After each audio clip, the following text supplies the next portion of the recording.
CNN has spoken to more than half a dozen currently serving military and civilian defense officials who say the fate of Nicholson as the commander of some 13,000 U.S. and international forces in Afghanistan is being discussed in administration circles. Officials emphasize that no decision has been made to replace Nicholson. Because he is a serving officer, Nicholson could be removed with a simple announcement that he is being replaced with another commander. If the decision is taken, it's not known if he would agree to retire or demand to be fired, as General David McMahon did when Defense Secretary Robert Gates replaced him in 2009 as the Obama administration adopted a new counterinsurgency strategy in Afghanistan. The thrust of White House criticism of Nicholson appears to be that he has been unable to win the war in Afghanistan. While Nicholson is respected, he has also caused some irritation in senior defense circles. His public comments seeking more troops have been seen by some as getting ahead of a White House decision. Nicholson also made a very public pledge to defeat and eliminate the local Afghan branch of ISIS known as ISIS-K, promising to do so by the end of 2017. To that end he authorized the use of the Moab bomb, the most powerful non-nuclear weapon in the U.S. arsenal, a decision that made headlines while inviting some to wonder whether Nicholson considered the political impact such a decision might have.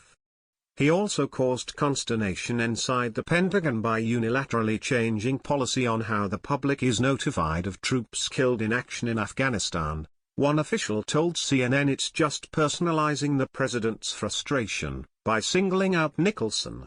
White House advisor Sebastian Gorka says the president absolutely has confidence in General Nicholson. The Pentagon was less effusive, with spokesperson Dana White issuing a statement saying simply, "Secretary Mattis has confidence in General Nicholson's leadership." It's widely believed Defense Secretary James Mattis and General Joseph Dunford, chairman of the Joint Chiefs of Staff, support Nicholson staying in his role over a public firing of a respected general who has spent much of the last 15 years on repeated combat tours in Afghanistan commanding large numbers of troops in the field. The White House meeting also took place before retired General John Kelly was appointed to be the president's chief of staff. It's not clear to what extent Kelly may be willing to protect Nicholson. But the calendar may provide a less dramatic solution if the White House wants to remove Nicholson.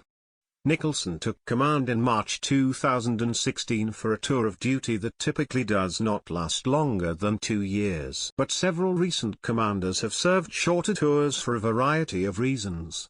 Typically the Pentagon would start looking for a replacement candidate to recommend to the president months in advance for a senior job like Afghanistan.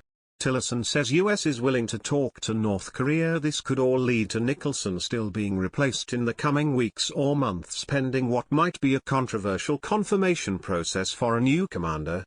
Some military officials believe the current National Security Advisor, Lieutenant General H.R. McMaster, could be a likely replacement.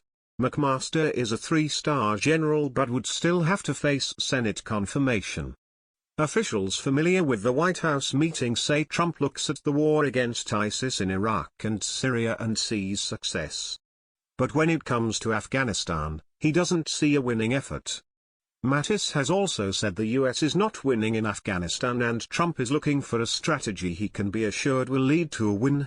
The chatter about Nicholson, who also has strong relationships on Capitol Hill, sparked an immediate reaction from Arizona Senator John McCain seeking to defend Nicholson. He has earned the trust and admiration of those he has served with. And he has earned my full confidence, the Republican chairman of the Armed Services Committee said. McCain has been publicly critical of the Pentagon, Mattis and the White House for not settling on a new strategy for Afghanistan. 6 months ago, General Nicholson testified before the Senate Armed Services Committee and warned that the United States was not winning the war in Afghanistan, McCain said in a statement Thursday. The reason for this failure is a lack of successful policy and strategic guidance from Washington over many years, which has continued in the first several months of this new administration. Our commanders-in-chief, not our commanders in the field, are responsible for this failure. Mattis had promised McCain a strategy for Afghanistan by mid-July, but missed that deadline when the administration could not agree on what to do next. Multiple officials say the options still being discussed range from a complete withdrawal to adding to the 8,400 U.S. troops already there.